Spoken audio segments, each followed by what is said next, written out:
ಎಸ್.ಜೆ. Sujata cooking ವ್ಲಾಗ್ಸ್ಗೆ ಸ್ವಾಗತ. ಇವತ್ತು dry fruits ಹಾಕಿ ಜಾಮೂನ್ ಮಾಡಿ ತೋರಿಸ್ತಾ ಇದ್ದೀನಿ. ತುಂಬ ಸಿಂಪಲ್ಲಾಗಿ ಮಾಡ್ಕೊಬೋದು. ಹೇಗೆ ಸ್ವೀಟ್ ಶಾಪಲ್ಲಿರುತ್ತೋ ಅದೇ ಟೇಸ್ಟು ಇರುತ್ತೆ. ಹೇಗೆ ಮಾಡೋದು ಅಂತ ನೋಡೋಣ ಬನ್ನಿ.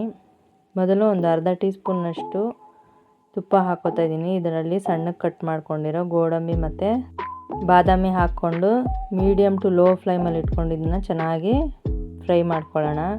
ಗೋಡಂಬಿ ಮತ್ತು ಬಾದಾಮಿ ಚೆನ್ನಾಗಿ ಗೋಲ್ಡನ್ ಕಲರ್ ಬಂದಮೇಲೆ ಲಾಸ್ಟಲ್ಲಿ ಸ್ಟವ್ ಆಫ್ ಮಾಡಿ ನಾವು ಒಣ ದ್ರಾಕ್ಷಿನೂ ಹಾಕ್ಕೊಂಡು ಮಿಕ್ಸ್ ಮಾಡಿ ಪಕ್ಕಕ್ಕೆ ಎತ್ತಿಟ್ಕೊಳ್ಳೋಣ. ನಾನಿವಾಗ ಜಾಮೂನ್ಗೆ ಸಕ್ಕರೆ ಪಾಕ ರೆಡಿ ಮಾಡ್ಕೊತಾ ಇದ್ದೀನಿ. ಇಲ್ಲಿ 300 ಗ್ರಾಮ್ ಇಡಿಸೋ ಲೋಟದಲ್ಲಿ ನಾನು 2 ಲೋಟ ಸಕ್ಕರೆ ಹಾಕ್ಕೊಂಡು ಅದೇ ಅಳತೆಯಲ್ಲಿ 2 ಲೋಟ ನೀರನ್ನು ಹಾಕ್ಕೋತಾ ಇದ್ದೀನಿ.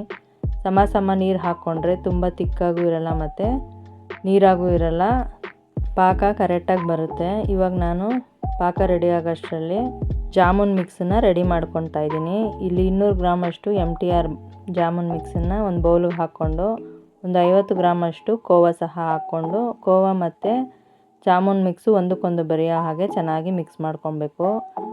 ಇಲ್ಲಿ ಕಾಯಿಸಿ ಆರಿಸಿರೋ ಹಾಲಲ್ಲಿ ನಾನು ಜಾಮೂನ್ ಮಿಕ್ಸನ್ನು ಮಿಕ್ಸ್ ಮಾಡ್ಕೊತಾ ಇದ್ದೀನಿ. ಇದನ್ನು ಒಂದೇ ಸತಿ ಹಾಕ್ಕೊಂಡು ಮಿಕ್ಸ್ ಮಾಡೋಕ್ಕೆ ಬದಲು ಸ್ವಲ್ಪ ಹಾಲನ್ನು ಹಾಕ್ಕೊಂಡು ನಾವು ಮೆತ್ತಗಿರೋ ಒಂದು ಡೋನ ರೆಡಿ ಮಾಡ್ಕೊಳ್ಳೋಣ. ನಾವು ಒಂದೇ ಸತಿ ಜಾಮೂನ್ ಮಿಕ್ಸನ್ನು ಚೆನ್ನಾಗಿ ನಾದ್ಕೊಬಾರ್ದು, ಸುಮ್ಮನೆ ಮಿಕ್ಸ್ ಮಾಡಿ ಪಕ್ಕಕ್ಕೆ ಎತ್ತಿಟ್ಕೊಳ್ಳೋಣ. ನೋಡಿ, ಇವಾಗ ಸಕ್ಕರೆ ಪಾಕ ರೆಡಿಯಾಗಿದೆ. ಇದು ಯಾವುದೇ ರೀತಿ ಒಂದೆಳೆ ಪಾಕ ಏನು ಬರೋ ಹಾಗಿಲ್ಲ, ಸಕ್ಕರೆ ಕರಗಿದ್ರೆ ಸಾಕು. ನೋಡಿ, ಇವಾಗ ಒಂದೆಳೆ ಪಾಕ ಏನು ಬಂದಿಲ್ಲ. ಲಾಸ್ಟಲ್ಲಿ ಇದರಲ್ಲಿ ಒಂದು 4ರಿಂದ 5 ಏಲಕ್ಕಿನ ಪುಡಿ ಮಾಡಿ ಹಾಕ್ಕೊಂಡು ಈ ಪಾಕನ ಪಕ್ಕಕ್ಕೆ ಎತ್ತಿಟ್ಕೊಳ್ಳೋಣ. ಇವಾಗ ಒಂದು 5 ನಿಮಿಷ ಆದಮೇಲೆ ನಾವು ಮಿಕ್ಸ್ ಮಾಡಿ ಇಟ್ಕೊಂಡಿದ್ದ ಜಾಮೂನನ್ನು ತುಪ್ಪ ಹಾಕ್ಕೊಂಡು ಸ್ವಲ್ಪ ಇದನ್ನು ನಾದ್ಕೊಳ್ಳೋಣ. ಮೊದಲಿಗೆ ನಾವು ನಾದಿದ್ರೆ ಜಾಮೂನು ಅಷ್ಟು ಚೆನ್ನಾಗಿ ಬರಲ್ಲ.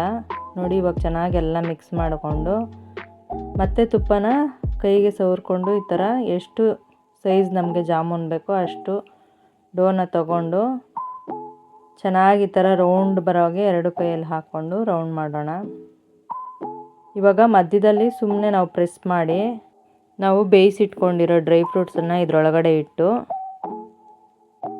ಡ್ರೈ ಫ್ರೂಟ್ಸ್ ಎಲ್ಲ ಕ್ಲೋಸ್ ಆಗೋಗೆ ಜಾಮೂನನ್ನು ನಾವು ಯಾವ ಥರ ಒಬ್ಬಟ್ಟಿಗೆಲ್ಲ ಹಿಟ್ಟನ್ನು ಕ್ಲೋಸ್ ಮಾಡ್ಕೊತೀವೋ ಆ ಥರ ಕ್ಲೋಸ್ ಮಾಡಿಕೊಂಡು ಮತ್ತೆ ರೌಂಡಾಗಿ ತಿರುಗಿಸ್ಕೊಟ್ರೆ ಜಾಮೂನ್ ಉಂಡೆಗಳು ರೆಡಿ ಆಗುತ್ತೆ. ಇದೇ ಥರ ಎಲ್ಲ ಜಾಮೂನನ್ನು ನಾವು ಒಂದೊಂದಾಗೆ ಮಾಡಿಕೊಂಡು ರೆಡಿ ಮಾಡ್ಕೊಳ್ಳೋಣ. ಡ್ರೈ ಫ್ರೂಟ್ಸು ಚೆನ್ನಾಗಿ ಕ್ಲೋಸ್ ಮಾಡಿಕೊಂಡು ತಿರುಗಿಸ್ಕೊಡಿ, ಇಲ್ಲಾಂದರೆ ಡ್ರೈ ಫ್ರೂಟ್ಸು ಎಣ್ಣೆಗೆ ಹಾಕಿದಾಗ ಆಚೆ ಬರುತ್ತೆ.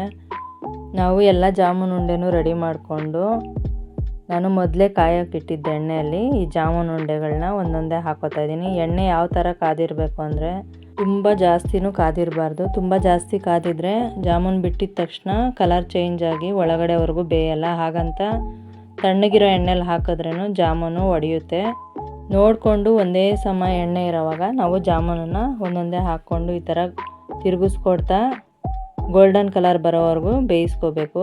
ನೋಡಿ, ಈ ಥರ ಎಲ್ಲ ಒಂದೇ ಸಮ ಕಲರ್ ಬಂದಮೇಲೆ ನಾವು ಎಣ್ಣೆಯಿಂದ ತೆಗೆದು ಸಕ್ಕರೆ ಪಾಕದಲ್ಲಿ ಹಾಕ್ಕೊಳ್ಳೋಣ. ಒಂದು 10 ನಿಮಿಷ ಆದಮೇಲೆ ನಾವು ಈ ಜಾಮೂನನ್ನು ಸರ್ವ್ ಮಾಡ್ಕೊಬೋದು. ತುಂಬ ಟೇಸ್ಟಿಯಾಗಿರೋ ಡ್ರೈ ಫ್ರೂಟ್ ಜಾಮೂನು ರೆಡಿಯಾಗಿದೆ.